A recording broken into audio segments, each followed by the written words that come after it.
சென்னை ராயப்பேட்டை அதிமுக தலைமை அலுவலகத்தில் 2026 சட்டமன்ற தேர்தலுக்கான விருப்ப மனுக்கள் 7வது நாளாக விநியோகிக்கப்பட்டு வரும் நிலையில் தமிழ்நாடு முழுவதிலும் இருந்து வந்த ஏராளமான அக்கட்சி நிர்வாகிகள் விருப்ப மனுக்களை பெற்று பூர்த்தி செய்து தாக்கல் செய்தனர். இதுகுறித்த கூடுதல் விவரங்களை எமது செய்தியாளர் ராஜகுமரன் வழங்க கேட்கலாம். வணக்கம் ராஜகுமரன், விவரங்கள் என்ன? 2026 சட்டமன்ற தேர்தல் நெருங்கியுள்ள நிலையிலே அதிமுக சார்பில் தங்கள் கட்சியினுடைய தொண்டர்கள், நிர்வாகிகள் எந்தெந்த சட்டப்பேரவை தொகுதிகளில் போட்டியிட விரும்புகின்றார்கள் என்பதை குறிப்பிட்டு விருப்ப மனுக்களை வழங்கலாம் என்ற அறிவிப்பு வெளியிடப்பட்டிருந்தது.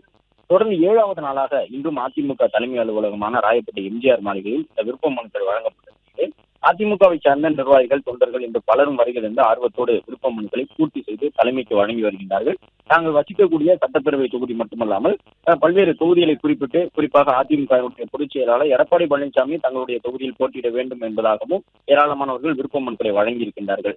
ஏற்கனவே கடந்த 6 நாட்களிலே 6000க்கும் கூடுதலானவர்கள் விருப்ப மனுக்களை வழங்கியிருக்கின்றார்கள். நாளை மறுநாளுடன் விருப்ப மனு விநியோகம் நிறைவுக்கு வரும் என்ற சூழ்நிலையிலே இன்று ஞாயிற்றுக்கிழமை என்பதன் காரணமாக தமிழகத்தின் பல்வேறு சட்டப்பேரவை தொகுதிகளை சார்ந்தவர்கள் விருப்ப மனுக்களை வழங்கியிருக்கிறார்கள்.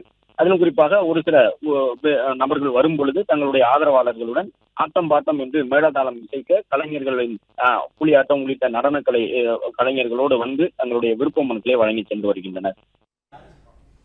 பிளே ஸ்டோர் மற்றும் ஆப் ஸ்டோரில் இருந்து பாலிமர் செயலியை QR கோடு மூலம் பதிவிறக்கம் செய்யுங்கள். செய்திகளை உடனுக்குடன் பெறுங்கள்.